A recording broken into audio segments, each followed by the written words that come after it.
Alright guys, episode 3 is here, and it is time to discuss the Child's Play franchise. Let's go. So getting things started on our tier list, let's see what we have.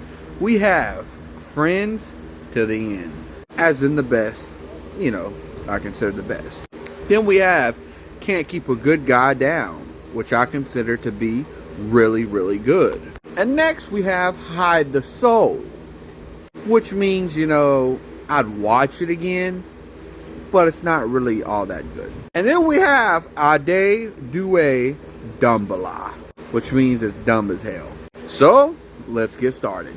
Up first, of course, we have everybody's favorite freaking origin movie, Child's Play. And this one is easily one of the best ones out of the whole group. And it's not just because it's the origins, it's literally just because it's a really good movie to start things off. And in all honesty, I found a lot of the parts really interesting.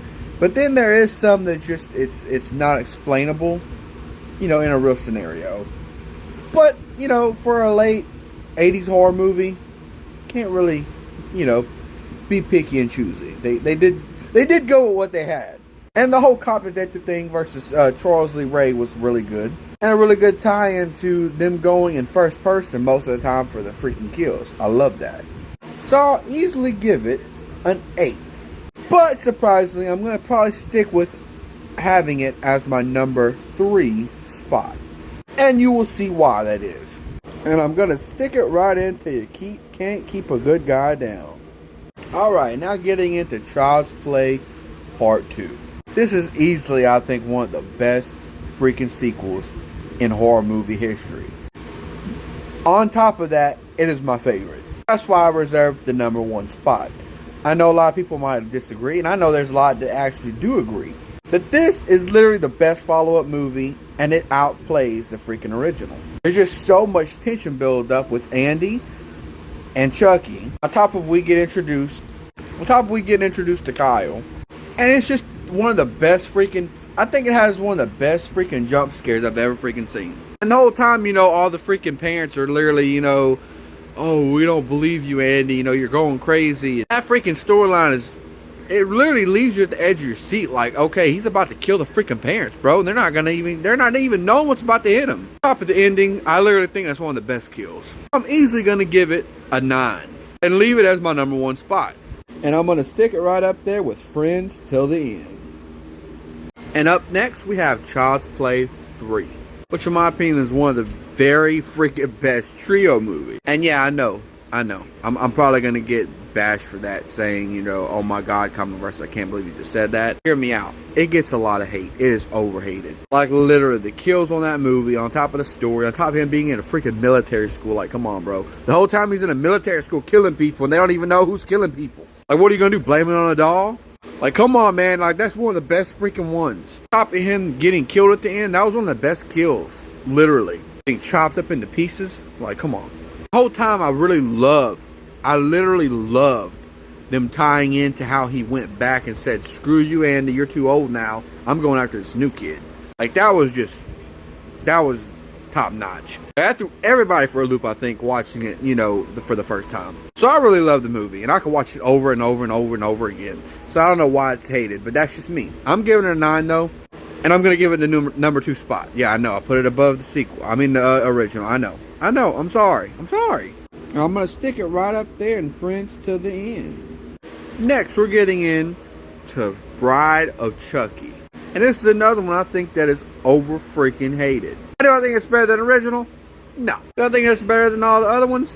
No. But in all honesty, it gets really, really overhated. I think that's because most of the time when we watch a movie, we're focused on the main characters, like the antagonists, not the villains. But this was a Chucky movie. This wasn't about Andy. This wasn't about nobody else. It was about Chucky and Tiffany. Period. This is a Chucky and Tiffany movie. So therefore, if you watch it thinking it is a Tiffany and Chucky movie, don't focus on the stupid other freaking characters. Because no, I know, their acting was horrible. Period. If you focus on this movie, going in watching it as a Chucky and Tiffany movie, it's a really good freaking movie. It is not bad at all. Like, literally. And I know most people, like I said, they watch a movie thinking, oh my god, the good guy, they suck at acting. Oh my god. But this wasn't about them. This This was about these two. Like, it don't even matter. So yeah, I really enjoyed it. I really enjoyed the way they tied things in at the beginning, making some little spoofs there, throwing a Jason mask, you know, and a Freddy Krueger claw. It was awesome, okay? And then on top of that, the kills. On top of that, introducing Tiffany. I loved it. I loved everything about it, besides, you know, the main character acting. It was horrible. But other than that, it's a good movie. So I don't know why it's so hated. It's just not the best. So I'll easily give it probably a 7 out of 10. I'll stick it in my number 5 spot. And I'm going to put it in the Can't Keep a Good Guy Down. Up next, we have Seed of Chucky. And boy, oh boy. And you know, it's not that I hate this movie. I just don't know what they were going for. Like, you know, later on it came out, you know, they were going for the transgender movement type of stuff. Which I get now. But at the same time, there's just so much in it where it's like, you know, I get funny humor, but that was literally a pure freaking comedy. And I watch it now. When I watch it like that, like it's a comedy, and that's what it is. Like, there's nothing Chucky horror about it. A cheesy freaking dark comedy. That's what it is. You know, that kind of killed it, in my opinion. Period. In all honesty, I'd probably give it. I give it a 5. Because at least it tried to be funny, even though some of it really wasn't funny. But that's about it. I give it probably a 5 out of 10, and number 6 spot. 7 spot. There we go. And it's gonna get to do with Ade Due Dumbala. And up next we have Curse of Chucky. And boy, oh boy, was this not better. Like, literally, it really wasn't that good at all. And you know, I hope we can all agree on that. Like, yes, they brought him back. Yes, they tried, but it sucked. Like, literally, I'm sorry, this movie sucked. Like, bad. You know, and that's all there is to it. Like, some of the acting was bad. The script was bad. The iteration of Chuck, in my opinion, was pretty bad. It just wasn't good. So, in all honesty, I'll probably give it a 4. That's at best. That's me being generous. 4 out of 10, and it takes the number 8 spot. And it fits itself right into Ade Due Dumbala. And here we have Cult of Chucky. And this is where it turns around. Because I'm going to be honest, I like this one. This one saved Curse of Chucky. Like, I'm talking, came in swinging like a wrecking ball, saved it. Having 3 Chuckies, I know a lot of people think it's stupid, on one screen, on top of freaking bringing Andy freaking Barkley back, and Andy's freaking torturing Chucky like is in some karma, on top of the whole script, and then we see Tiffany at the end, Jennifer Tilly, you know, same thing. So it ties everything together. I'm sorry, that's a good freaking movie. I could watch it over and over again, not have a problem with it. It's definitely better than Curse, and it's definitely better than Seed. I'm sorry, period, point blank, but I'm actually going to like it better. And I'm probably going to give it a 7 out of 10. And put it in my number 5 spot. Number 4 spot, my bad, number 4. But I slightly do like it just a slight bit better than Bride of Chucky. And he's actually going to fit himself in there with Can't Keep a Good Guy Down. Last but not least, we have the remake. And oh man, there's mixed emotions about this one.